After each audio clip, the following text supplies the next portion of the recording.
2014 Union County Executive Budget. Thank you, Mr. Chairman. The 2014 executive budget has been submitted to the Freehold Board. This year's executive budget maintains critical governmental services and invests in educational, recreational, infrastructure, and economic development initiatives that ensure the high quality of life in Union County that is valued by our residents. While our budgetary condition has somewhat improved, there is still attention required in areas that, if left addressed, could potentially lead down the road to position eliminations and/or layoffs. We've made progress aggressively pursuing revenue collections and controlling our costs, but this is tempered by the need to address the annual subsidy required at Runnels Specialized Hospital and to explore efficiencies at the Union County Jail.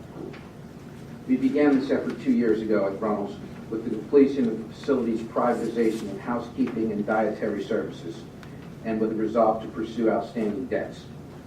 This year, I'm pleased to report that we were able to collect $1 million owed by Middlesex County for placement of psychiatric patients at the facility. Nevertheless, the county's annual subsidy for Runnels was approximately $13.5 million at the close of 2013, and more than $30 million over the past 2 years. We also anticipate reductions in Medicare and Medicaid reimbursements this year. We are now nearing the conclusion of the RFP process that will determine the future steps needed to ensure Runnels can operate in a fiscally sustainable manner, and anticipate a final decision to be made within the next few months. Additionally, the county will soon be receiving a study I mentioned in last year's budget focusing on the Union County Jail, which costs more than $55 million to operate.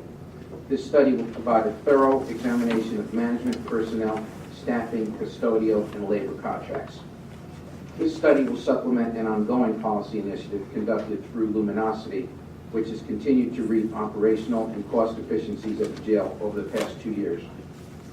Through the implementation of recommendations in that report, we realized a 20% reduction in the jail's prisoner population. This reduction allowed us to renegotiate 2 competitive contracts, medical services and food services, with reductions as follows. Medical pharmaceutical was reduced by $517,392. Food services reduced by $248,336. Total reduction in contracts, $765,728. A third area we targeted for reform last year included the operations of the Watchung Stables, which ran at a deficit of approximately $600,000 in 2012. Utilizing a study we had commissioned and working with the staff and the auxiliary, I'm pleased to report that we were able to trim this deficit by $200,000 through a programmatic restructuring that was completed, and we look forward to continuing with even more progress in this area in the year ahead. As we review this year's executive budget, the revenue increases realized in certain areas were offset by large federal and state grant reductions, some rising mandated costs, and continued softness in the real estate market. Overall, the rateable base declined by a total of $1.6 billion, or a 2.45% reduction year after year. Some of the leading drivers that contributed to a $15.5 million deficit included the completion of the Federal Neighborhood Stabilization Program and a reduction in state peer grouping funds totaling about $1.2 million.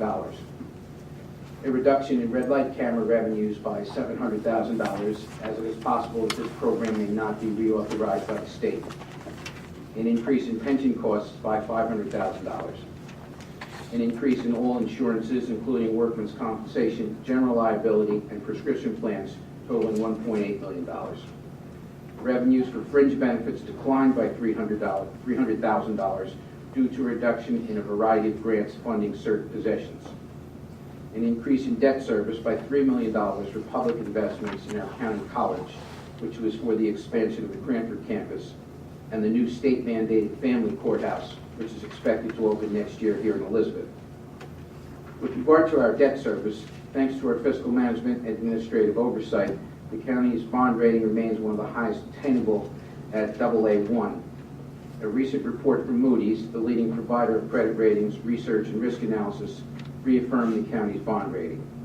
The report stated the county's debt burden to remain manageable given a currently modest direct debt burden, while citing the county's conservative fiscal practices and diverse tax base. It is important to note that we've also been able to increase our surplus by 25%, or $4 million more over the past year, a key indicator of our fiscal health, which the rating agencies take note of.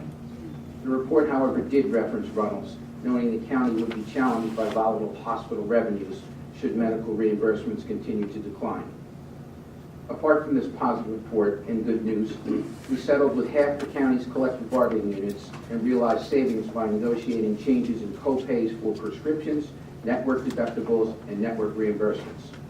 The changes were also applied to exclusionary employees, bringing the county savings to over $1 million. The Parks and Recreation Department, largely through golf operations, exceeded last year's anticipated revenue total by an additional $700,000.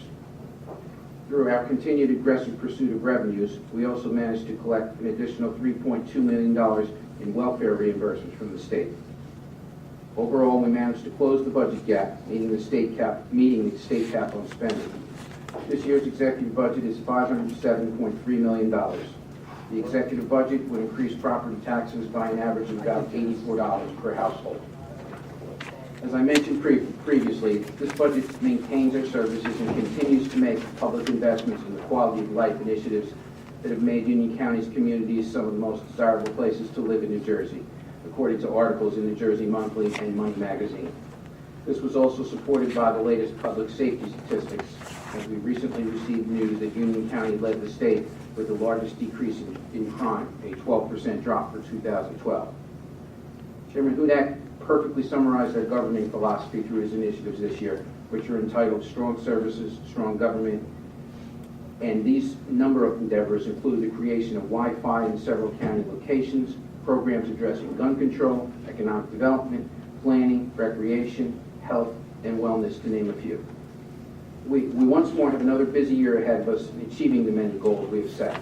I look forward to working with the Freeholder Board, our residents, and our employees in continuing this process and moving Union County forward. Thank you, Mr. Chairman.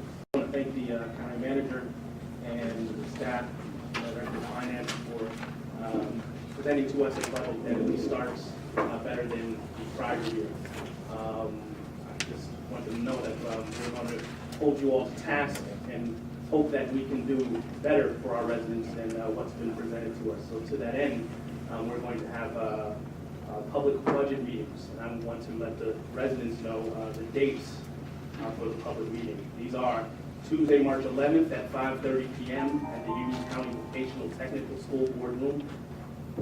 That's at Raritan Road in Scotch Plains.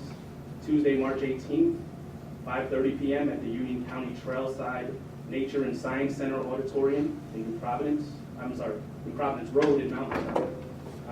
Thursday, March 20th at 5:30 p.m. here at the County Administrative Building. And the last one will be held on Tuesday, March 25th at 5:30 p.m. at the Park Madison Building, 4th floor conference room in Plainfield. So we hope to see the public there. And thank you again, County Manager.